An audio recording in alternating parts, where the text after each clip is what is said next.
এবং বিশ্ব মন্দা কেটে যাওয়ায় ইতালি থেকে বাড়ছে রেমিটেন্স। চলতি বছর 420 মিলিয়ন ইউরো রেমিটেন্সের প্রত্যাশা।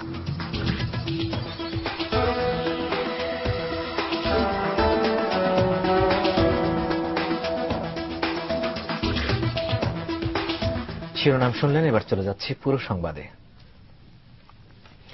মহাজোট সরকারের 2 বছর পূর্ণ হল আজ। আওয়ামী লীগ নেতারা বলছেন, দেশের ভাগ্য উন্নয়ন ও দিন বদলের চেষ্টায় সঠিক পথে এগোচ্ছে সরকার।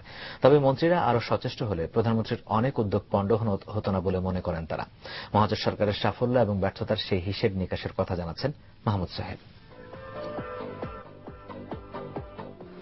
আমি শেখ হাসিনা সশ্রদ্ধ চিত্তে শপথ করিতেছি যে অন-11-এর পর দুঃসহ সময় পার করে এই শপথের মধ্য দিয়ে শুধু মহাজোট সরকারই ক্ষমতায় আসেনি, বরং গণতন্ত্রের পথে আবারও হাঁটতে শুরু করে বাংলাদেশ।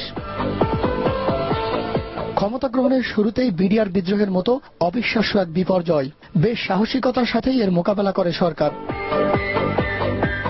বিশ্বমন্দায় দ্রব্যমূল্য নিয়ন্ত্রণ ছিল এ সরকারের সবচেয়ে বড় চ্যালেঞ্জ। নির্বাচনী ইশতেহারেও এর গুরুত্ব ছিল সবার উপরে। তারপরও গেল 2 বছর দ্রব্যমূল্যের ঊর্ধ্বগতিতে নাভিশ্বাস ওঠে মানুষের। তবে বিশ্বমন্দা ইউরোপ আমেরিকাকে যত টাকা দিয়েছে ততটা ভোগায়নি বাংলাদেশকে, এমন অভিমত আওয়ামী লীগ নেতাদের। এই বিশ্ব অর্থনৈতিক মন্দার মধ্যেও আমরা দেশের অর্থনীতিকে পুনর্গঠিত করে আমরা অর্থনীতি চাঙা করেছি এবং আমাদের এখন 6.5 জিডিপি আমাদের। দুর্নীতির বিরুদ্ধে যুদ্ধ ঘোষণাকারী এই সরকার মন্ত্রিপরিষদ গঠন করেছিল এক ঝাঁক আশাবাদী মুখ নিয়ে। অক্লান্ত পরিশ্রম করে যাদের অনেকেই আলোচনায় উঠে এসেছেন, আবার সমালোচনার মুখেও পড়েছেন কেউ কেউ। কিছু কিছু মন্ত্রণালয় বেশ ভালো কাজ করছে, আবার কিছু কিছু মন্ত্রণালয় পারফরমেন্স ভালো নয়। 2 বছর সবচেয়ে বেশি ভুগিয়েছে বিদ্যুৎ সংকট কাটাতে মহাজোট সরকার বেশ কিছু উদ্যোগ নিলেও এই সমস্যা এখনো কাটেনি পুরোপুরি। আমরা আশা করছি জুনের পর থেকে আর বিদ্যুতের কোনো সংকট থাকবে না।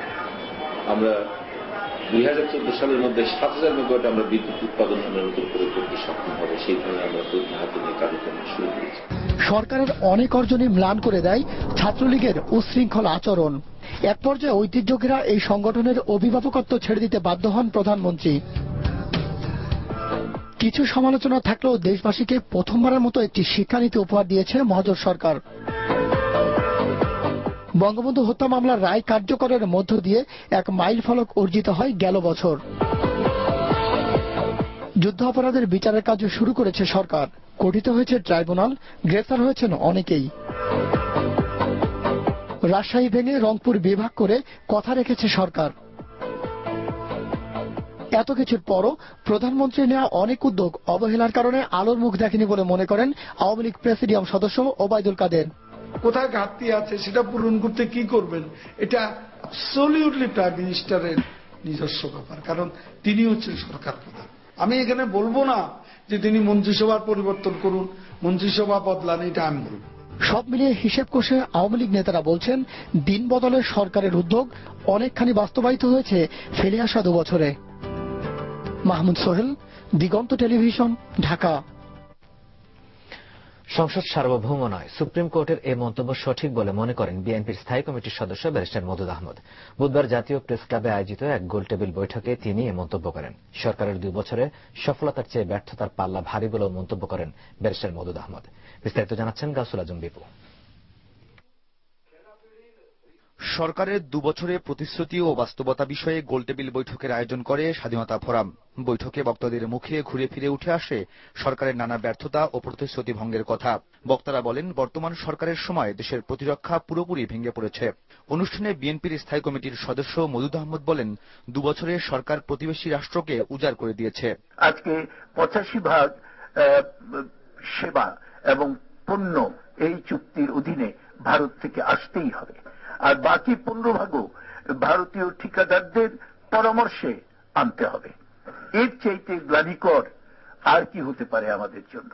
এর চাইতে আমি তো বলেছি যে আমাদেরকে কেউ যদি অনুদান দিত, তারপরে বলতো এই শর্তগুলো মানতে হবে। ডক্টর ইউনূস যে বাংলাদেশের মানুষের জন্য একটা বিরল একটা সম্মান নিয়ে এসেছেন, এবং যা নিয়ে আমরা শুধু আমাদের দেশে নই, গোটা পৃথিবীতে যে আমরা মাথা উঁচু করে দাঁড়াতে পেরেছিলাম, সেই মানুষটিকে পর্যন্ত বিতর্কিত করে ফেলা হয়েছে। সরকার 2 বছরে গণতন্ত্রকে পুরোপুরি ধ্বংস করেছে উল্লেখ করে বিএনপি নেতারা বলেন, রাষ্ট্রীয় বিভিন্ন প্রতিষ্ঠান ধ্বংস করে সরকার দেশকে অকার্যকর করার চেষ্টা চালাচ্ছে। সংসদ ও আদালতকে মুখোমুখি করা হয়েছে বলেও মন্তব্য করেন বিএনপি নেতারা। আমার বন্ধু সুরঞ্জিত সেনগুপ্ত বলেছেন, না, সংসদই সার্বভৌম। তাহলে যদি তাই হয়, তাহলে আপনি একটু দেখান আমাদেরকে যে সংসদ কিভাবে সার্বভৌম বলে আপনি মনে করেন, এবং সুপ্রিম কোর্টের এই বক্তব্য এটা সঠিক নয়, এটা আপনি জনগণের সামনে তুলে ধরেন। কিন্তু পারবেন না। তার কারণ আমরা সুপ্রিম কোর্ট যে বক্তব্য দিয়েছেন তার অন্তর্নিহিত কারণগুলো আমাদেরকে খুঁজে বের করতে হবে, কেন এই কথাটা বলেছেন, এবং তাতে সত্যতা আছে বলে আমি মনে করি। এ সরকারের সময় আইন শৃঙ্খলা পরিস্থিতি, দ্রব্যমূল্য ও দুর্নীতি আগের যে কোনো রেকর্ডকে ছাড়িয়ে গেছে বলেও মন্তব্য করেন গোলটেবিল বক্তারা। গাউসুল আজম বিপু, দিগন্ত টেলিভিশন, ঢাকা। ঢাকার শেয়ার বাজারে টানা তৃতীয় দিনের মতো দরপতনের ঘটনায় বিক্ষোভ করেছেন বিনিয়োগকারীরা। তারা প্রায় 2.5 ঘন্টা ডিএসইর সামনের সড়ক অবরোধ করে রাখেন। বাংলাদেশ ব্যাংকের হস্তক্ষেপের কারণে পুঁজিবাজারের এই পতন বলে দাবি করেন বিক্ষোভকারীরা। পরিস্থিতি নিয়ন্ত্রণে আনতে লাঠিচার্জ, কাঁদানে গ্যাস এবং জলকামান ব্যবহার করে পুলিশ। একরামুল হক পাপনের তোলা ছবিতে হাসানুর শাওনের রিপোর্ট। বুধবার লেনদেন শুরুর আধা ঘন্টার মাথায় ডিএসসির সাধারণ মূল্যসূচক কমে 120 পয়েন্টের মতো। দরপতন ঘটে বেশিরভাগ প্রতিষ্ঠানের শেয়ারের। এতে উত্তেজিত হয়ে বেলা 11:15টার দিকে ব্রোকারেজ হাউস ছেড়ে রাস্তায় নেমে আসেন বিনিয়োগকারীরা। রাস্তায় অগ্নিসংযোগ ও অবরোধ করেন তারা।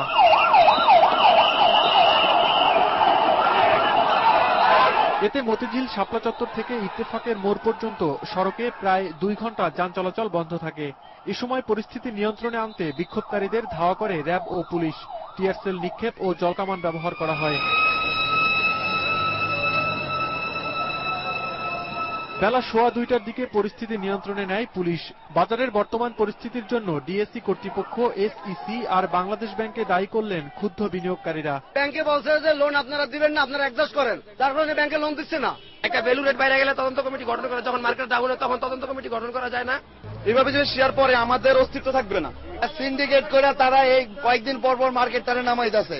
6 মাসে যে মার্কেট উঠছে সেই মার্কেট তারা একদিনে কমাইছে। ব্যাপক ওঠানামার পর সূচক আগের দিন থেকে 32 পয়েন্ট কমে শেষ হয় লেনদেন। পরে এক সংবাদ সম্মেলনে বাজারের এ অবস্থার জন্য সাম্প্রতিক অর্থনৈতিক পরিস্থিতিকেই দায়ী করলেন ডিএসসি সভাপতি। হঠাৎ করে যে একটু ফাইন্যান্সিয়ালও একটা প্রবলেম আছে, যেটা বোঝা যাচ্ছে সব ব্যাংকগুলোর মধ্যে, যে ইন্টারেস্ট রেট বাড়ছে, কলমানির রেট বাড়ছে, এটা কিন্তু অস্বীকার করা যায় না। ইন্টারেস্ট রেট একটা very main factor to capital market. যদি 12% এখন ইন্টারেস্ট রেট হলে কিছু তো চাপ পড়বে। এসিসি যেটা আগে মানে কন্ট্রোল করতো লোনটা, সেটাও ছেড়ে দিতে, মানে এই না যে এটা দিতেই হবে, ম্যাক্সিমাম এই পর্যন্ত দেয়া যাবে। এছাড়া বিনিয়োগকারীদের বিক্ষোভের ফলে কাজের পরিবেশ নষ্টের পাশাপাশি বাজারে অস্থিরতা তৈরি হচ্ছে বলেও জানান তিনি। হাসানুল শাওন, দিগন্ত টেলিভিশন, ঢাকা। সততা, নিষ্ঠা এবং পেশাদারিত্বের সাথে দায়িত্ব পালন